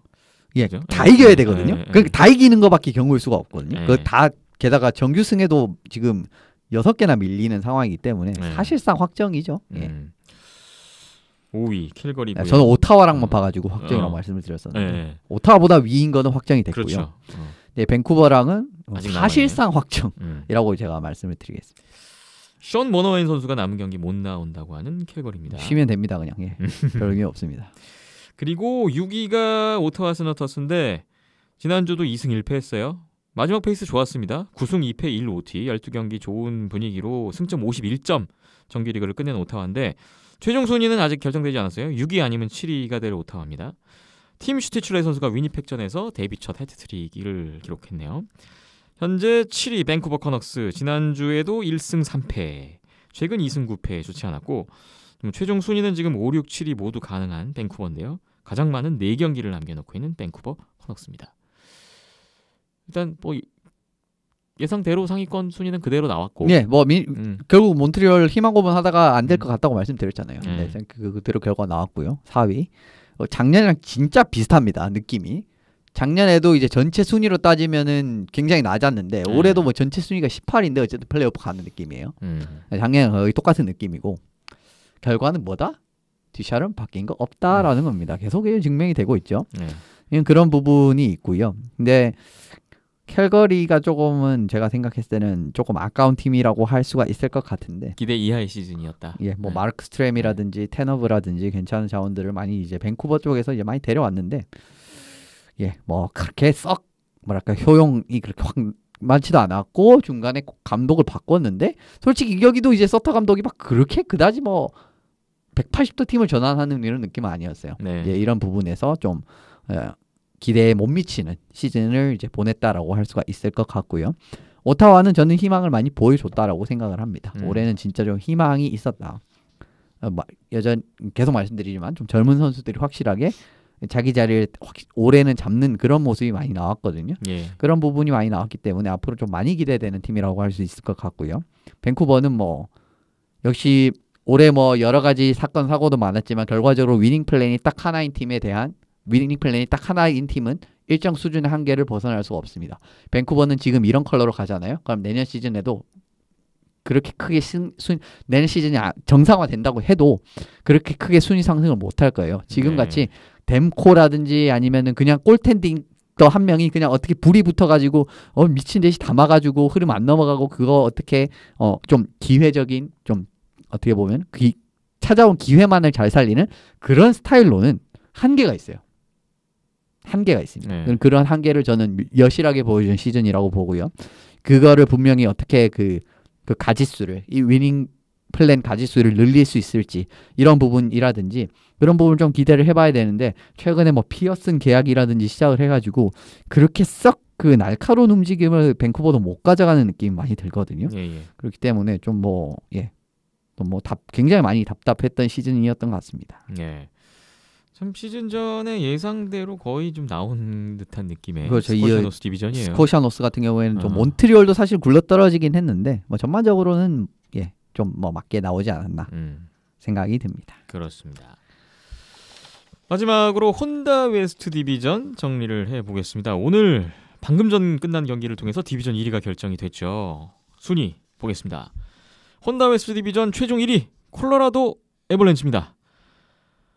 베이거스전 원정 경기를 이기면서 자력 1위가 가능해졌던 콜로라도였고 이제 LA와의 4경기를 결국 다 이겼어요. 지난 한 주 오전 전승. 다 이겨야죠. 네. LA 지금 그렇게 뭐랄까 동기부여도 없는 사실 LA인데 그렇죠. 뭐 이런 경기를 못 잡는다고 하면은 안 되는 겁니다. 오늘 이제 홈에서 LA전 최종전 이기면서 디비전 1위 프레지던트 트로피 정규리그 이제 승점 최다 승점 팀이죠. 모두 차지를 한 콜로라도가 됐고요. 결과적으로 베이거스와 승점은 82점으로 같지만 정규 승수에서 앞서서 최종 1위가 된 콜로라도입니다. 네이선 맥키넌 선수가 베이거스 전만 출장을 했어요. LA전 4경기는 모두 안 나왔던 지난주였고요. JT 컴퍼 선수가 LA전 데뷔 첫 헤트트릭이 있었던 콜로라도 애벌렌치입니다. 2위는 베이거스 골든나이츠로 끝났습니다. 콜로라도전 맞대결 진게 결국 2위가 돼버렸고 지난주 3승 1패 그래도 뭐 최근 15승 3패 좋은 분위기로 정규리그 끝냈습니다. 승점 82점이었고요. 세인트루이스전 첫 번째 경기 연장 승리까지 올 시즌 3대3 연장에서는 9번 전승, 슈다웃에서는 1승 2패입니다. 이런 기록 이어갔던 정규리그의 베이거스입니다. 라일리 스미스 선수가 세인트루이스전에서 데뷔 첫 헤트트릭을 했네요. 최종 3위는 미네소타 와일드입니다. 지난주에 2승 2패를 했는데 최근에 11승 1패 3OT로 달리다가 마지막에 세인트루이스전 2연패로 정규리그가 끝났어요. 승점 75점, 디비전 3위입니다. 4위는 세인트루이스 블루스입니다. 미네소타전 홈 2연전 오늘까지 수입을 했고 오늘 1피리어드 3골 내주고 7대3 역전승을 했군요. 3연승으로 정규리그 끝냈고요. 승점 63점으로 마쳤습니다. 수비수 저스틴 폴크 선수가 LA전 연장 골든골 포함해서 1골 1도움을 했는데 통산 200도움 달성이 있었고요. 현재 통산 100골에도 3골 남았고 통산 300포인트에도 1개 남았네요. 핀란드 출신 골리 빌레 휴소 선수가 미네소타전에서 31세이브 셧아웃 승리, NHL 데뷔 첫 셧아웃을 기록했던 빌레 휴소 선수였습니다. 5위는 애리조나 카이오츠인데요. 올 시즌 마지막 2경기에서는 모두 승리를 했고 승점 54점, 디비전 5위로 시즌 끝냈습니다. 공격수 필 캐슬 선수가 세너제이전 첫 번째 경기에서 역전 결승골 넣었고요. 1골 1도움으로 통산 900포인트 달성했고 그 다음 두 번째 경기에서는 연장 골든골 포함해서 1골 2도움하면서 또 역시 빛나는 활약이었는데 이날 900경기 연속 출장도 기록을 했어요. 한편 릭 토체트 감독이 계약 만료가 됐는데 감독직에서 역시 물러난다는 뉴스가 있었습니다. 6위는 LA 킹스인데요. 지난 한 주 5경기 4패 1OT 세인트루이스전에서만 승점 1점 챙겼고 콜로라도전 4경기 다 정규패했습니다. 승점 49점, 디비전 6위로 끝냈고요. 7위 세너제이와 승점은 같지만 역시 정규 승수에서 앞서서 6위입니다. 7위 세너제이 샤크스 지난 한 주 2패 1OT 마무리도 좋지 않았습니다. 승점 59점, 디비전 7위고요. 최하위 8위는 애너하임 덕스 변함없는데요. 올 시즌 최종 승점 43점으로 리그 전체 30위로 시즌을 끝낸 애너하임입니다. 골리 라이언 밀러 선수가 미네소타전 두 번째 경기 시즌 최종전에 출장해서 21세이브 4실점 OT 승리를 챙기진 못했는데 은퇴 경기가 됐습니다. 자, 오늘 콜로라도 애벌렌치의 저지를 입고 나오셨어요. 디비전 1위 프레지던트 트로피 기념인가요? 예, 그거 하나에 딱 이유입니다. 누구의 저지인지 소개를 해주세요. 작년까지 있었던 니키타 자도로프 선수인데 지금은 시카고에 있습니다. 16번 니키타 자도로프 선수의 저지를 입고 오늘 결과를 소감을 좀 말씀해 주셔야 될 것 같아요. 이 디비전 정리 한번 해주실까요? 예, 뭐 그냥 세인트루이스가 여기도 그러니까 지금 모두 다 예상을 한 거에서 한 팀씩 굴러떨어진 팀이 있거든요. 예. 세인트루이스가 결과적으로 이제 기어 올라온 그런 느낌으로 이제 진행이 됐는데 애리조나는 이제 공격 득점력이라는 이제 큰 약점이 있었고 그리고 뭐 사실은 LA랑 세너제이 애나임은 아직까지는 이제 좀 플레이오프권이라고 보기는 좀 어려운 그런 전력을 가지고 있기 때문에 요 뭐 세 팀은 최하위 세 팀이랑 결과적으로 애리조나가 좀 미네소타에게 밀리는데 좀 많이 밀렸죠. 많이 밀렸습니다. 그래서 좀 그런 부분 경기력에 결과적으로 좀 구멍이 있는 좀 그런 팀이 였던 애리조나가 결국은 밀리게 됐고요. 미네소타가 시즌 전 예상보다는 훨씬 좋은 성적이 나왔습니다. 예, 제가 생각했을 때는 4위 정도로 생각을 했었는데 그거보다 훨씬 지금 좋은 거의 뭐 1, 2위에 근접한 3위니까 굉장히 근접을 했죠. 예, 뭐 사실은 진짜 승점 차이 지금은 좀 났습니다만은 뭐 한때 거의 진짜 차이가 없을까지 가기도 했기 때문에 네. 정말 좋았다라고 볼 수가 있는데 결과적으로는 여기는 결과 베이거스 콜로라도 투톱이었고 그 이제 좀 모트를 말씀 많이 드리면은 베이거스가 콜로라도전을 지긴 했는데 별로 이게 괜찮지 않으셔도 됩니다. 왜냐면은 그 경기는 좀 테스트를 하는 생각이 굉장히 강했어요. 예, 말씀 주셨죠. 15명 나왔을 겁니다. 스케이터가. 근데 피터 데보 감독의 경기를 많이 보신 분이라고 알고 계시겠지만 이 감독은 플레이오프 들어가면은 새 라인 돌리는 감독입니다.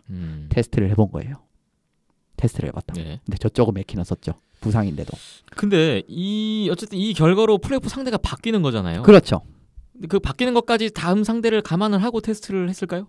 제가 생각했을 때는 바뀌어도 우리 결과에는 그렇게 상관이 없을 거다고 생각을 했을 겁니다.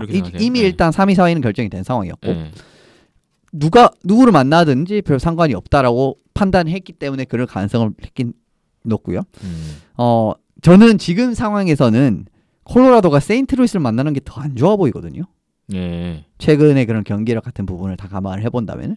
그래서 저는 베이거스가 이런 패배를 했다고 해서 이거는 그렇게 크게 위기의식을 안 가지셔도 된다라고 생각합니다. 베이거스 팬분들은 좀 긴장하고 있는 것 같아요. 세인트루이스가 아니라 미네소타 만난 거에 대해서. 테스트를 해봤어요. 미리. 그리고 마르티네스 선수도 안 나왔고요. 이 경기에서 부상으로 인해서. 그런 부분에서 좀 제한적인 로스터를 패트레티 선수도 안 나왔는데 제한적인 로스터를 한번 돌려본 겁니다. 결과적으로는 이제 플레이오프 때도 세 라인이 쓸 건데 콜로라도를 상대로도 이런 플랜을 해볼 수 있을까? 그리고 정규 시즌에 테스트를 해봤어요. 저쪽은 그렇지 않았습니다. 저쪽은 쓸 거 다 썼어요. 맥키넌까지 끌어다 썼어요. 1위를 하겠다는 거였죠. 그렇죠. 콜로라도는. 그런 계산에서의 차이라고 저는 생각을 하기 때문에 너무 이 두 팀의 격차가 결과적으로 드러난 게 아닌가라고까지는 개념치 않으셔도 될 것 같습니다. 그렇군요. 자, 혼다 웨스트 디비전까지 이렇게 해서 정규리그 정리를 해봤고 맞다. 마지막으로 애리조나 필캐스를 언급을 드렸는데 그때 크로즈비가 첫 콘스마스를 받았던 그 해 때 콘스마스를 받았다야 했던 선수가 필캐슬입니다. 그렇게 또 연결이 되는군요. 그렇게 갑자기 또 연결이 되는데 그렇습니다. 물론 이제 그 다음 연도에 이제 크로즈비가 진짜 잘해서 실력으로 콘스마스를 타긴 했지만은 그때 중간은 진짜 앞서 말하는 그런 이유 때문에 그런 투표, 그런 투표였기 때문에 어쨌든 그렇습니다. 네. 정규리그가 아직 끝나진 않았어요. 스코시아노스 디비전 잔여 경기가 남아 있긴 한데 크게 대세와는 지장이 없는 경기들만 좀 몇 경기 남아 있기 때문에 순위가 안 바뀌죠. 그래서 오늘 거의 정규리그 정리격으로 한번 해봤고요. 자, 이제는 정말 중요한 플레이오프 1라운드에 들어갑니다. 잠시만 쉬었다가 플레이오프 1라운드 총 8개의 시리즈인데요. 각 시리즈별로 프리뷰를 진행해 보겠습니다.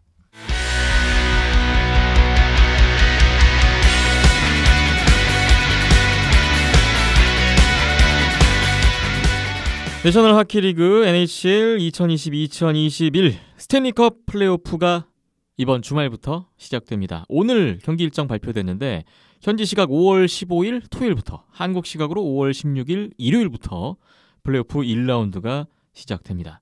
스코시아노스 디비전 일정 치러지는 가운데 그냥 다른 디비전부터 바로 플레이오프 들어가는 거고요. 지난 시즌과는 다르게 각 팀의 홈에서 하는 거죠? 그게 지난 시즌과는 좀 달라진 거예요. 그렇습니다. 1라운드는 홈에서 할 것 같고요. 7전 4선 승제 하던 대로 가는 거고요. 이제 3라운드 들어가서 아직까지 미국, 캐나다 국경 문제가 조금 있을 것 같아요. 그러니까 방역 당국 이런 것 때문에. 그래서 그 부분은 그때 가봐야 알 수 있을 것 같은데 일단은 1라운드 같은 경우에는 그냥 정규 시즌 하는 느낌이었죠. 결과적으로는 정규 시즌도 홈 어웨이를 계속 했으니까 별 문제 없이 갈 것 같습니다. 각 디비전별로 출발을 해볼 텐데 오늘 먼저 매스뮤추얼 이스트 디비전부터 프리뷰를 해보겠습니다.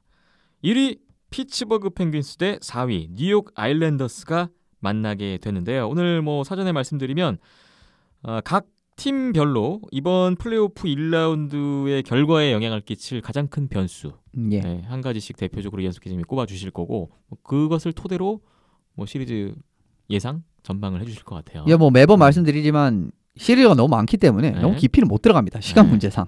그 부분 좀 감안해 줬으면 좋겠습니다. 피츠버그와 뉴욕 아일랜더스의 시리즈 여기부터 한번 이야기 나눠볼게요. 상대전적 6승 2패로 피츠버그가 우위하죠. 연장 한 번도 안 갔습니다.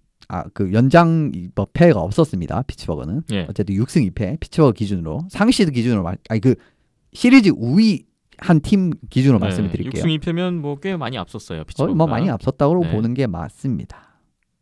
자, 뭐 아일랜더스로서는 시즌 막판에 분위기도 좋지 않았고 상대 전적도 많이 열세인 팀을 만난 격이 됐는데 일단 피츠버그가 좀 유리해 보이긴 합니다. 피츠버그 입장에서 이번 시리즈 뭐가 중요해 보이십니까? 공격진의 깊이 싸움에서 이제 어떤 결과가 나오느냐가 굉장히 중요할 것 같습니다. 이제 아일스 같은 경우에는 이제 공격진 깊이 자체는 굉장히 탄탄하거든요. 예. 1라인부터 4라인까지 상당히 좀 거를 타선이 없다라고 해야 될까요? 좀 그런 느낌으로 가는 팀이기 때문에 이런 깊이 싸움에서 얼마나 우위를 가져올 수 있을지가 중요하다고 이제 말씀을 드리는 거예요. 예. 그리고 뉴욕 아일랜더스의 하키 스타일 자체가 플레이오프 들어가면 들어갈수록 굉장히 빛을 발하는 스타일이거든요.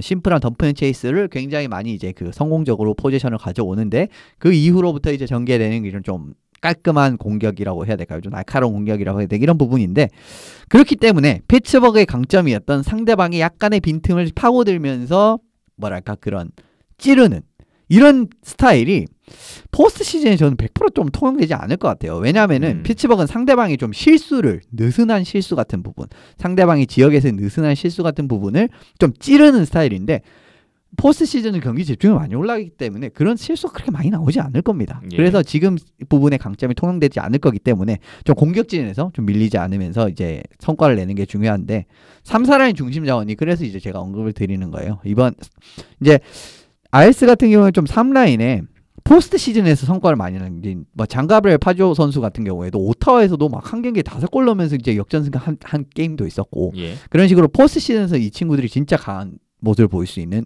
자원이고 그 다음에 파조의 지금 라인메이트로 월스트롬이랑 팔메어리 같이 좀 굉장히 좀 스나이퍼 좀 골게트를 많이 붙여주는 예. 그런 느낌으로 많이 가기 때문에 만약에 3, 4라인에서 이 파조 라인에서 밀려가지고 1, 2라인에서의 그런 그 좀 어떻게 보면 좀 성과를 까먹는다든지 아니면 1, 2라인이 좀 이제 득점이 막히는 부분 이거 사실은 작년에도 봤거든요. 작년에도 1, 2라인이 몬트리올에 그냥 수비진이 가로막혀버리면서 그렇게 이제 좀 못했어요. 근데 그런 양상이 나오는데 3라인 상대방 3라인이 터진다? 근데 이쪽에 3라인이 우리 3라인에 아무런 그런 그 영향력 못 나온다? 예. 라고 하면은 굉장히 시리즈가 어렵게 갈 수 있기 때문에 공격진의 깊이 싸움에서 일단은 좀 안 지는 게 중요하다고 저는 생각을 합니다.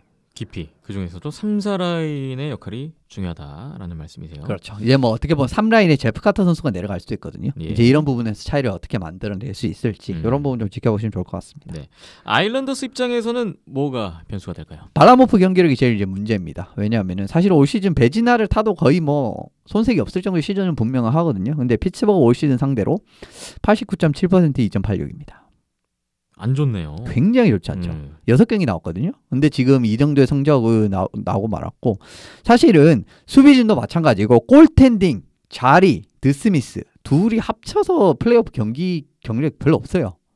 그런데 그런 선수를 비교했을 때 사실 그냥 발라모프로 쌈 싸먹을 수 있는 커리어거든요. 두 선수의 그런 이때까지의 모습을 봤을 때는 그리고 플레이오프는 좀 경기가 많이 다르잖아요. 양상이. 그런 부분을 생각을 했을 때는 아이스가 골텐딩에서도 확고한 우위에 설 수 있는 포지션입니다. 근데 정규 시즌은 그러지 못했다는 거. 예. 물론 이제 백업 플레이는 소로킨이 있긴 합니다만 그리고 소로킨 올 시즌 굉장히 잘하긴 했었죠. 그런데 소로킨도 피츠버그전 성적은 86.2% 2.78에 불과합니다. 둘 다 매우 안 좋습니다. 그렇습니다. 그런 부분에서 골텐딩에서 아무리 우리가 경기를 잘해도 진짜 아까 말씀드린 피츠버그의 그런 강점 뭐 실수 한두 번 했는데 먹히는 이런 양상 골키퍼 아무것도 못하면서 좀 이제 골리 실점까지 겹치면서 먹히는 이런 장면이 계속 겹치게 되면은 아이스 입장에서 굉장히 힘들게 이제 시리즈가 갈 수가 있기 때문에 발라모프의 경기력이 제일 중요해 보이네요. 세미언 발라모프 거기에 일리아 소로킨까지 좋은 시즌을 보냈지만 피츠버그 상대로는 약했던 면모를 극복해야 된다는 점. 러시안 골리 듀오의 역할이 관건이 될 것 같은 뉴욕 아일랜더스군요. 다음 시리즈 보겠습니다. 2위 워싱턴 캐피털스 대 3위 보스턴 브루인스가 만나게 됐습니다.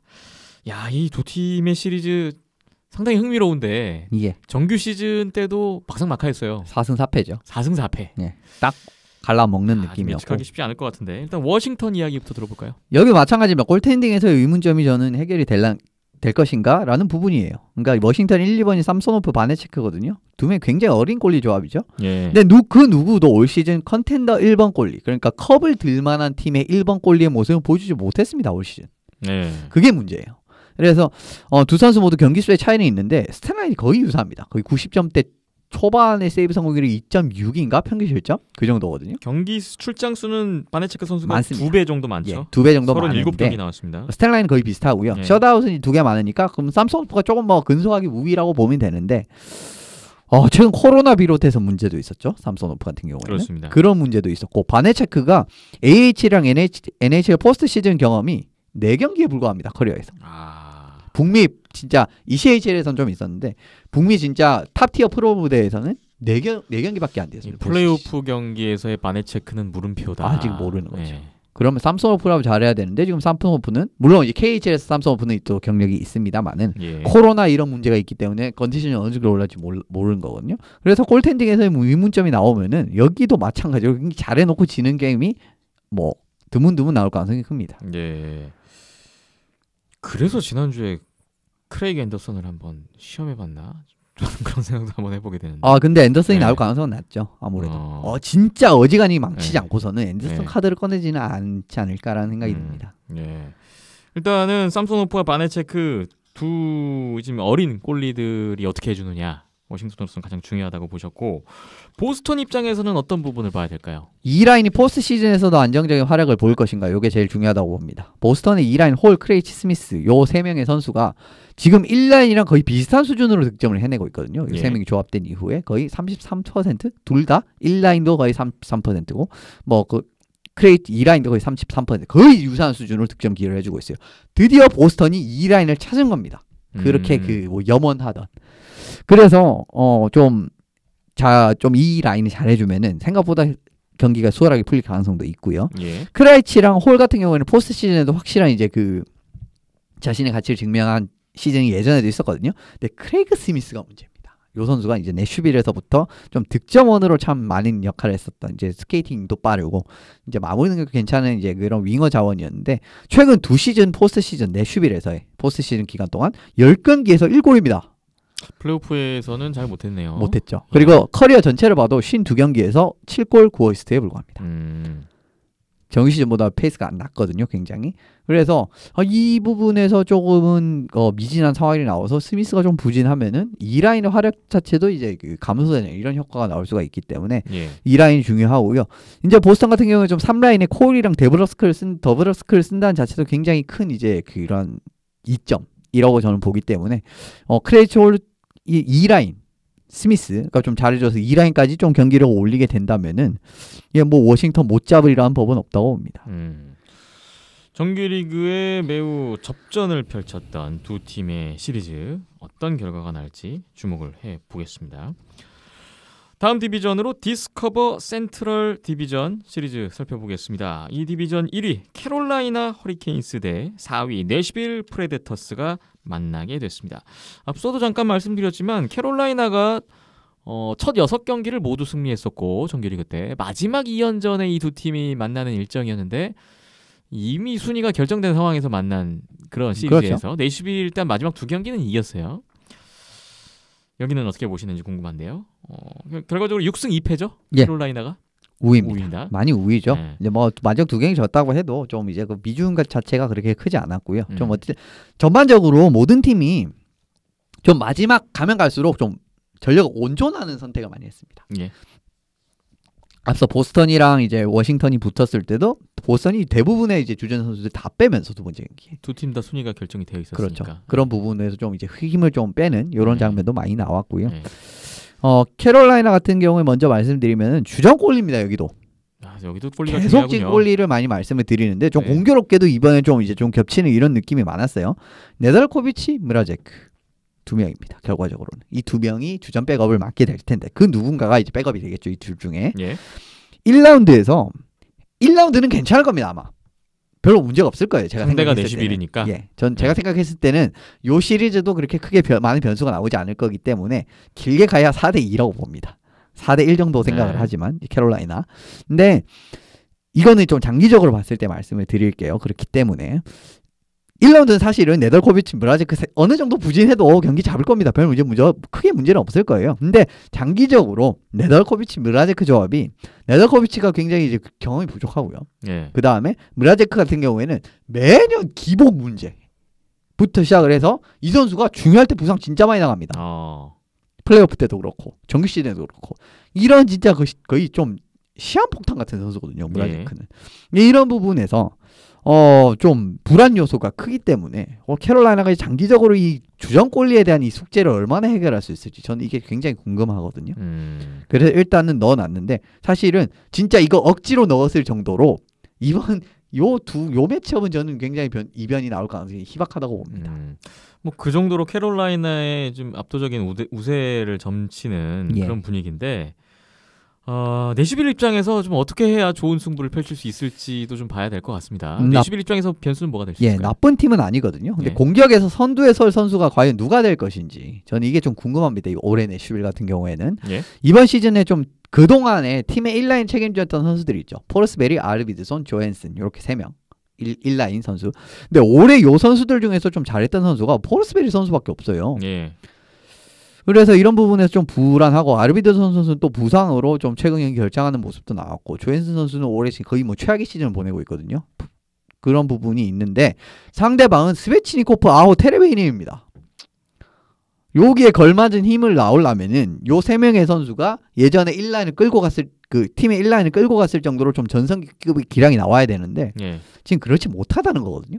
그렇기 때문에 좀 누군가가 뭐 이 선수들이 경기를 끌어올리든 어떤 다른 선수가 튀어나오든 뭐 좀 공격에 선두에 설 만한 선수, 좀 득점의 포문을 열어줄 만한 선수가 필요한데 올 시즌 내슈빌의 공격진이 얼마나 참 답답한 어떻게 보면 좀 성과를 못 내냐면은 팀 득점이 아마 로만 요시 선수가 1일 겁니다. 수비수. 요시 선수가 그러니까 굉장히 잘하는 선수거든요. 그럼에도 불구하고 그래도 공격에서 누가 나와야 된다. 어느 정도의 이제 수준의 이상의 팀이라면은 공격에서 좀 확 치고 들어가는 이런 선수가 한 명 있어야 돼요. 근데 내슈빌은 올 시즌 그런 선수가 안 보인다라는 게 문제입니다. 요시 선수가 48경기에 33포인트로 1위예요. 팀 내 포인트 1위가 수비수라는 게 문제군요. 그런 부분이 문제가 되는 거죠. 조금은 캐롤라이나 쪽으로 기울 수 있는 시리즈인데요. 일단 결과를 보겠고요. 두 번째 시리즈 보겠습니다. 디스커버 센트럴 디비전 2위 플로리다 팬서스와 3위 템파베이 라이트닝의 대결이 성사됐습니다. 이 두 팀이 결국 이제 마지막 2연전에서 2, 3위가 됐는데 어떻게 또 전망을 하시는지 이 시리즈도 참 주목을 많이 받을 것 같아요. 여러 가지로. 재미있게 흘러갈 것 같은데 결과적으로는 좀 플로리다 한계가 나타날 가능성이 크다라고 생각을 저는 하긴 해요. 근데 정규 시즌 상대는 5승 2패 1연장패로 플로리다가 우세합니다. 마지막 2연전 결과로 이렇게 차이가 나게 된 거죠. 뭐 결과 차이가 거의 비슷하게 가다가 그 전까지 6경기는 똑같았어요. 3승 3패였어요. 그렇게 가다가 차이가 났는데 플로리다부터 말씀드리면 셧다운 페어 부재에 대한 약점이 얼마나 극복이 되는지 지금 막 구스타프 포르슬링 선수 이런 선수 잘 쓰면서 그리고 맥킨지 위거 선수도 올 시즌 굉장히 좋은 경기력을 보여주고 있고 위거야 있다고 치도 포르슬링을 이제 그 어떻게 보면 에크블레드 자리에 넣은 거거든요. 내 생각보다 지금 구멍이 안 나고 있어요. 그런데 어쨌든 에크블레드가 부재하다는 거는 1라인의 대응 능력을 떨어질 수밖에 없다라는 거거든요. 그런 상황에서 템파베이는 누가 복귀합니까? 1라인 쿠체로프, 스탠코스가 복귀한단 말이에요. 근데 이 두 선수는 아마 1라인에서 같이 뛰게 될 겁니다. 아마. 물론 이제 뭐 좀 분산해서 하는 선택들을 가져갈 수는 있겠지만 예상으로는 그렇습니다. 제가 생각했을 때는 아니면은 포인트 스탬코스 팔라트를 붙여도 되고 포인트 포인트 쿠체로프 팔라트를 붙여도 되고 아니면은 그 스탬코스를 이제 누구냐 쿠체로프 자리에 넣는 뭐 이런 선택을 할 수도 있고 쿠체로프 그럼 2라인 뛰게 되고 뭐 이런 느낌이 될 수도 있고 아니면 그냥 1라인에 아예 힘을 집중하는 이런 느낌으로 갈 수도 있는데 이러면은 1라인의 대응 능력이 떨어진다는 거 굉장히 큰 약점으로 다가올 수가 있거든요. 그런 부분에서 좀 셧다운 페어 부재의 좀 약점 극복 여부를 좀 지켜봐야 될 것 같습니다. 자, 에크블레드 선수가 없다는 게 과연 플레이오프에서 티가 날지 안 날지 이 부분을 좀 봐야 될 것 같고요. 템파베이 입장에서는 어떤 부분을 주목하고 계신가요? 부상자 복귀예요. 제가 생각했을 때는 아직도 템파베이는 제전력만 구축이 되면은 뭐 올해도 계속 말씀드렸지만 제일 센 팀 중에 하나라고 계속 말씀을 드리고 있죠. 근데 지금 생각보다 너무 많이 결정하고 있습니다. 최근에 많이 안 나왔는데 지금 확실하게 온다는 선수는 쿠체로프, 스탬코스 일단 있고 확정이고 그리고 뭐 연습에는 헤드만 팔라트 이런 선수들도 연습에는 좀 복귀를 했다 이런 맥도너까지 올 수 있다는 얘기는 있어요. 그렇기 때문에 웬만하면 거의 다 복귀가 될 것 거거든요. 예. 근데 지금 구드로는 제가 생각했을 때 어느 정도의 결장은 확정이 된 것 같고요. 그러니까 무기한 아웃. 그러니까 언제 복귀할지 모르는 그런 상황이 조금 큰 부상인 것 같아요. 그런 부분인 것 같고 예. 헤드만, 맥도나, 팔라트도 사실 10일부터 계속 결장을 하고 있는 상황이거든요. 예. 그러니까 좀 결장이 길었습니다. 조금 이제 어느 정도 좀 결장이 되고 있는 상황이죠. 그렇기 때문에 좀 중심 자원들이잖아요, 이 선수들이. 그리고 저는 구드로도 영입을 한 게 이제 지난 시즌 콜먼과 함께 3라인이 잘 구축이 됐기 때문에 우승이 됐다라고 생각을 하거든요. 그래서 구드로의 공백이 생각보다 클 가능성이 있다라는 점. 그리고 헤드만, 맥도널, 파라트 이런 주축 선수들의 컨디션 회복 여부죠. 결과적으로는 부상에서 복귀를 했지만 완벽하지 않은 상황에서 복귀를 한다면은 또 이제 100%의 이제 모습이 나오지 않는. 물론 이제 스탬커스라든지 쿠체로프는 예전부터 굉장히 오랫동안 리앱을 했기 때문에 리앱 기간 좀 길잖아요. 이런 선수들은 괜찮은데 예, 나머지 선수들이 얼마나 그 컨디션이 올라왔는지 이런 부분도 좀 관건이 될 거고 제가 생각했을 때 그냥 풀 전력이 갖춰지면은 뭐 플로리다가 어느 정도 위협은 하겠지만은 결과적으로 템파가 예, 이 시리즈도 가져갈 가능성이 높다라고 생각을 합니다. 템파베이 우세를 비춰주셨습니다. 일단 템파베이의 현재 부상자들이 돌아올 것인지 돌아와서 어떻게 할 것인지 지켜봐야 될 것 같습니다. 디스커버 센트럴 디비전까지 전망을 해봤고요. 잠시만 쉬었다가 스코시아 노스 디비전과 혼다 웨스트 디비전 1라운드는 어떨지 이야기 이어가 보겠습니다.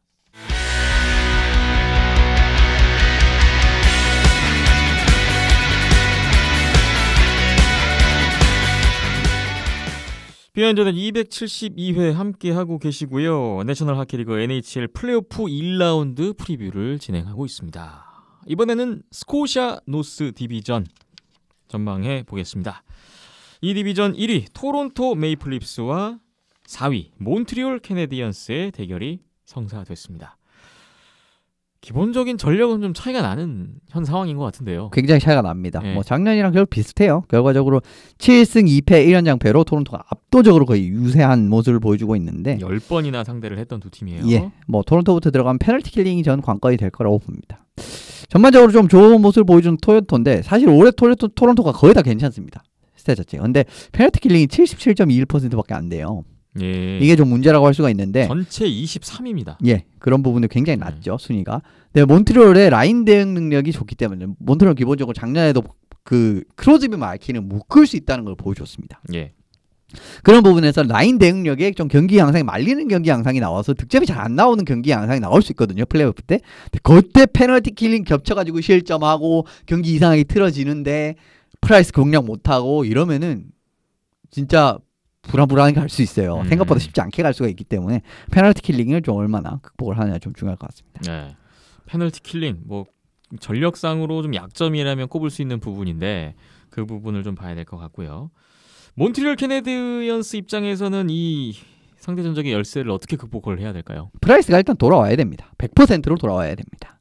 4월 19일 이후로 경기 출장 못하고 있거든요. 예. 근데 1차적으로 좀 지키는 운영을 하다가 이제 역습을 어떻게 보면 작년 콜럼버스 같은 느낌. 어떻게 보면 작년에 몬트리올도 이런 컬러였어요. 전반적으로 플레이오프 때는.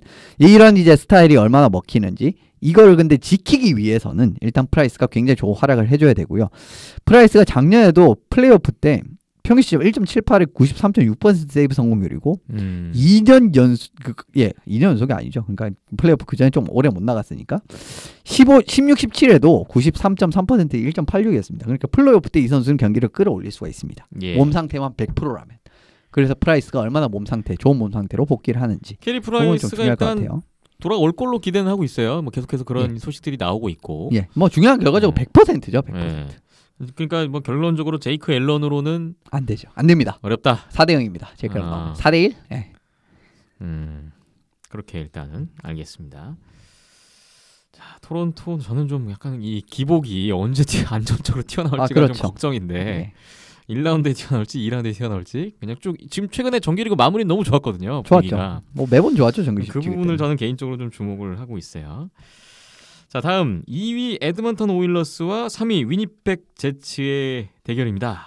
이 위니펙의 1라운드 어떻게 보시는지 냉정한 분석 한번 들어봐야 될 것 같은데 일단 여기도 정규리그 상대 전적은 많이 차이 나네요. 예, 7승 2패 에드먼턴이죠. 7승 2패. 위니펙으로서는 쉽지 않은 시리즈가 될 것 같은데 일단 뭐 에드먼턴 이야기부터 해볼까요? 스미스가 경기력 유지가 얼마나 되느냐입니다. 여기가. 스미스가 올 시즌 진짜 커리어 최고의 시즌을 보였어요. 나이가 36살인가 그런데 예. 굉장한 모습. 역시나 이제 그 티페 체제에서 잘 맞는다. 이런 걸. 32경기에 그렇죠. 92.3%에 2.31 예. 마이크 스미스 선수네요. 결과적으로 좀 옛날에 피닉스 시절일 겁니다. 그 당시는. 그 당시에 이제 티페 감독의 그런 그랄까 그 체제 잘 맞는 그런 모습을 올해도 보여줬는데 예. 3월 빼면은 모든 달에서 그 이제 2월부터 아마 나왔는데 3월 빼면은 모든 달에서 92.6% 세이브 이상 세이브 성공률이었습니다. 예. 꾸준하게 잘했다는 거예요. 그게 사실 더 놀랍고요. 근데 이 선수가 꾸준하게 잘하는 스타일이 아니었어요. 커리어 내내. 그렇기 때문에 이번 플레이오프 때 공략이 당한다? 이러면은 에드먼턴 경기 운영 자체가 상당히 꼴 가능성이 있습니다. 네. 그래서 이제 스미스가 얼마나 경기력 유지가 되는지 이 부분이 중요할 것 같습니다. 미코 코스키넨으로는 어렵겠습니까? 안 됩니다. 그런 대답이 나올 것 같아서 한번 예. 여쭤봤고요. 자, 그러면 위니펙 제츠가 문제인데 이거 2승 7패를 극복할 수 있느냐? 어떻게 보십니까? 여기도 마찬가지로 3라인 이후에서 얼마나 차이가 만들어냈냐예요. 왜냐하면 1, 2라인에 저기 누가 있습니까? 저쪽은. 맥데이비드 드라이자이들이 있어요. 네. 저쪽에서 1, 2라인 화력을 이기는 거는 불가능합니다. 5대5는 갈 수 있겠죠. 왜냐하면 이쪽도 휠러랑 그다음 샤이플리, 디브와 뭐 엘레르스 좋은 자원도 많거든요. 코너. 네. 그래서 5대5는 갈 수 있습니다. 1, 2라인이.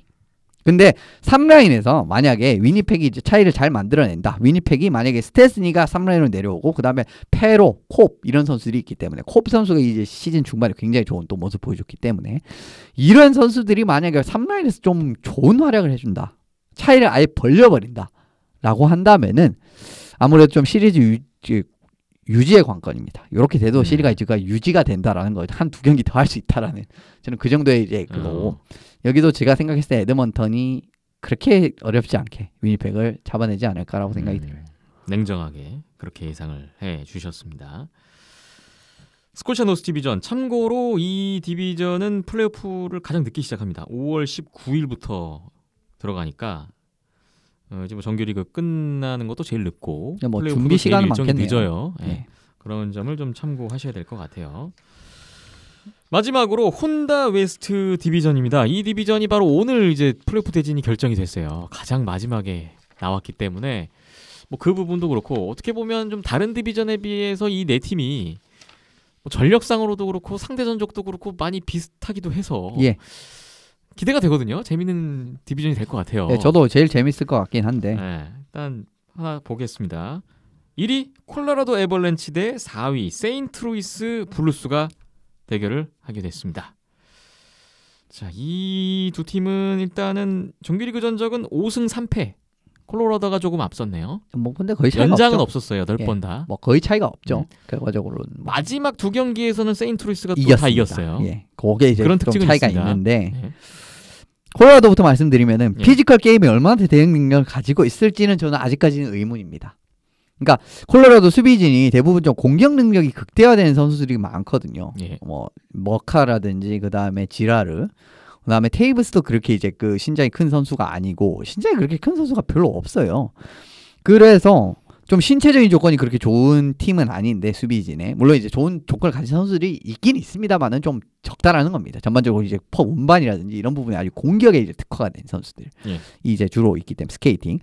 근데 이는 좀 자연적으로 이제 플레이오프에 좀 거친 스타일에 좀 대응 능력이 떨어질 수는 있는 요런 관건이 될 수 있어요.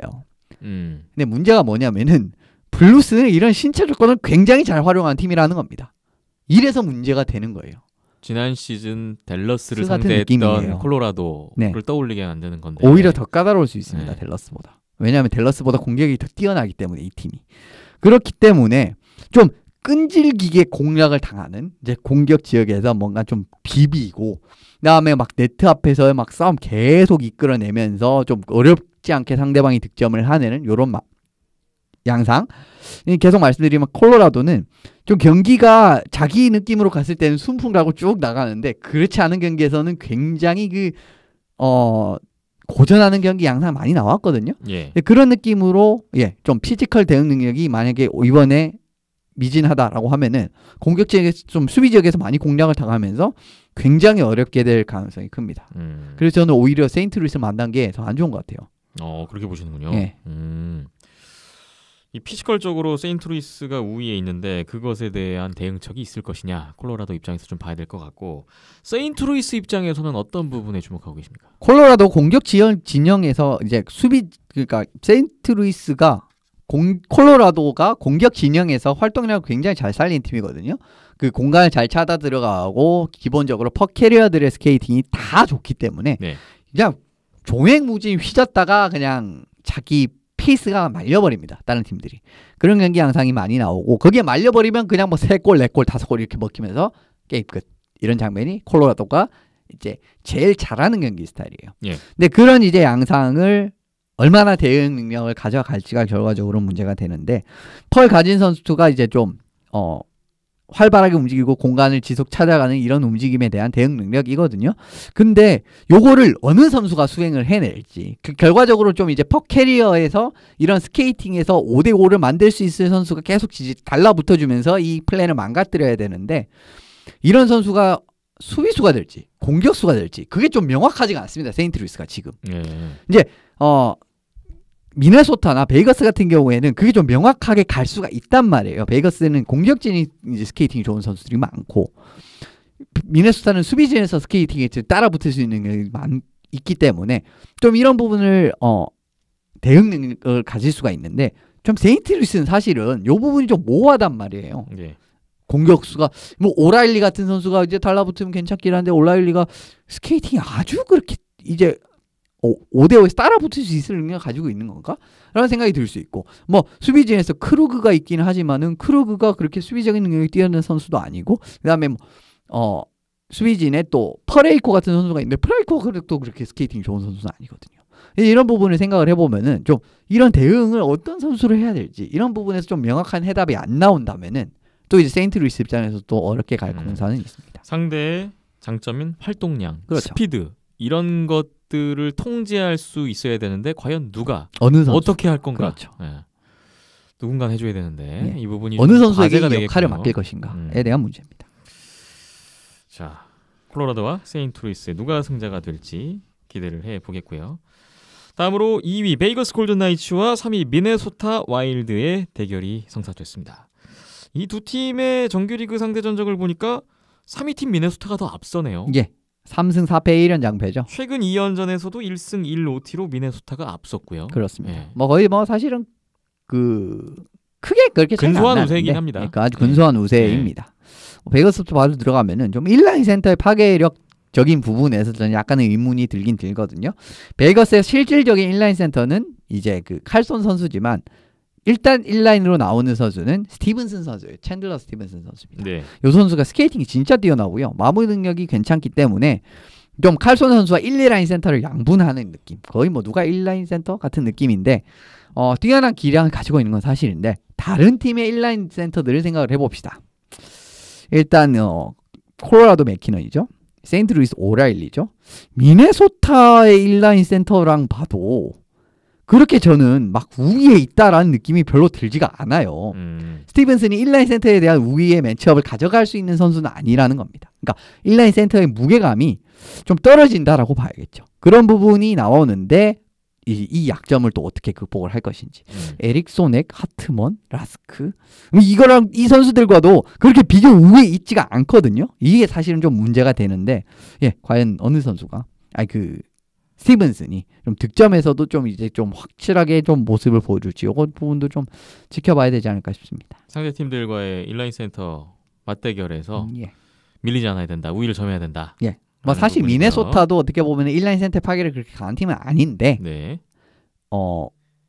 거기에보다도 그렇게 아주 크게 우위를 나타내지 못하거든요. 좀 그런 부분을 주목을 해봤습니다. 네. 그렇다면 미네소타 와일드 입장에서는 어떤 게 변수가 될까요? 여기도 골문이에요. 저는 공격 수비 깊이 같은 문제는 사실 1, 2, 3번 시드가 그렇게 차이가 없다라고 봅니다. 근데 골문이 여기가 제일 불안해요. 텔버 선수가 올 시즌 주전이었는데 그렇게 경기력이 뛰어나지 않았습니다. 91.5%, 2.63. 네. 그렇게 뛰어나지는 않았죠. 사실은 스탯 라인으로 봤을 때는. 근데 캐퀘넨도 뭐 사실 백업으로서 나왔는데 90.8% 2.7이면은 일단 평균 실점이 기본적으로 둘 다 꽤 높은 축에 속하는 골리가 된다라는 거예요. 이런 부분에서 상대방 누구죠? 골리? 레네르 플레이란 말이에요. 지금 뭐 2대2 두 선수 다 조금 밀리는 형국입니다. 굉장히 밀리죠. 네. 이제 이런 부분에서 지금 베이거스 이제 미네소타가 골문에서 좀 숙제, 이런 매치업이 밀리는 부분. 그러니까 못해도 이 두 선수가 비슷한 느낌으로는 해줘야 된다는 겁니다. 근데 이게 가능할런지에 대한 좀 의문이 들긴 들어요. 플레리 레네르를 맞서서 텔버과 쾌케넨이 대등하게 갈 수 있느냐? 예, 딱 들으셔도 뭔가 안 될 것 같잖아요.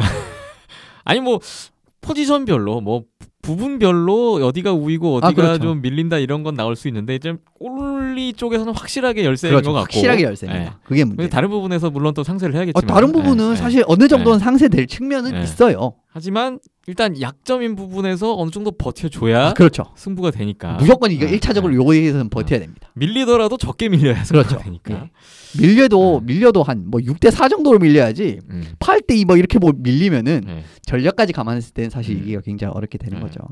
상당히 그 예측이 어려운 디비전이라고 아까 말씀드렸는데 그렇습니다. 어떻게 조심스럽게 예상 가능하시겠어요? 이 디비전? 사실은 대부분 다 지금 예측이 안 되고 좀 명확하게 보이는 것만 지금 찝어서 캐롤라이나 말씀을 에드먼턴 이런 쪽은 좀 확실하게 얘기를 해주셨는데 나머지는 사실은 별로 잘 모르겠습니다. 진짜 올해 같은 경우에 너무 디비전끼리만 붙는 것도 있고 서로 많이 상대를 해봐서 데이터도 많이 쌓였을 거거든요. 그래서 대응책 같은 것도 굉장히 잘 따닥따닥 잘 나올 거고 그렇기 때문에 좀 더더욱 좀 올해는 좀 뭔가 좀 섣불리 예측을 드리기가 좀 많이 이런 어려운 분위기라면 나중에 3라운드 이후에는 진짜 예측이 더 어려울 것 같습니다. 한 번도 안 붙어본 팀이기 때문에. 자, 5월 15일 한국 시각으로 5월 16일 이번 주말부터 1라운드에 들어가는 NHL 스탠리컵 플레이오프고요. 재미있는 뜨거운 승부를 펼쳐줬으면 좋겠습니다. 경기 보시면서 저희도 함께 보면서 이 플레이오프 1라운드 다음 회에 또 중간 리뷰 정도 되겠군요. 이야기를 계속 이어가 볼 수 있도록 해보겠습니다. 비하인드넷 272회 오늘 이렇게 마무리해야겠습니다. 저희 팟빵과 아이튠스 비하인더넷 또 유튜브에 온도스포츠 채널 열려 있으니까요. 보이는 라디오로 함께 하실 수가 있겠습니다. 많은 방문 해주시고요. 페이스북과 인스타그램에도 온도스포츠 있으니까 관심 부탁드리겠습니다. 마지막으로 아마 올해도 1일별로 이제 플레이오프 그 리뷰가 올라가지 싶은데 조금 다른 방식을 좀 취해볼 수도 있는데 그게 이제 뭐 어떻게 될지는 조금 뭐 기대를 하셔도 되고. 근데 뉴트럴존 블로그요? 예, 어떻게 될지는 아직까지는 좀 구상 단계이긴 한데. 자, 마지막으로 홍보 한번 드리죠. 뉴트럴존 이현섭 기자님의 블로그 플레이오프와 함께 NHL 플레이오프 1라운드와 함께 더 활발해질 것 같습니다. 어떤 방식이 될지 모르겠지만 거의 매일 업데이트 될 것 같습니다. 전반적으로는 비슷할 거예요. 뉴트럴존. 그냥 다음에서 NHL 뉴트럴존 치시고 많은 방문과 관심을 부탁드리겠습니다. 링크를 이제 요즘에는 같이 올려주셔서 바로 그러네요. 타고 들어오시면 됩니다. 자, 비하인드넷 273회 저희 다음 주에 돌아오겠고요. 이만 물러가겠습니다. 지금까지 이현석 기자, 박힘찬 PD, 저는 김태범이었습니다. 오늘도 함께해 주신 여러분 고맙습니다.